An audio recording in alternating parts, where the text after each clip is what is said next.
How to restrict or unrestrict someone on Facebook. So let's get started. First of all you have to do is open the Facebook Messenger app on your mobile device and make sure that you are logged into your Facebook Messenger account.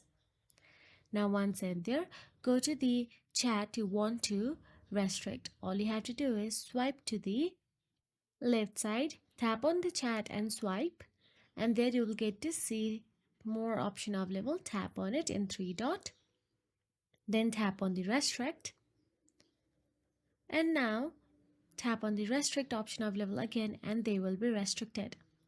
Now in order to unrestrict, tap on the three dashboard at the bottom right corner of your screen, the menu section. Then once you tap on it, you'll be navigated to settings option available there. Tap on the settings, then tap on the privacy and security.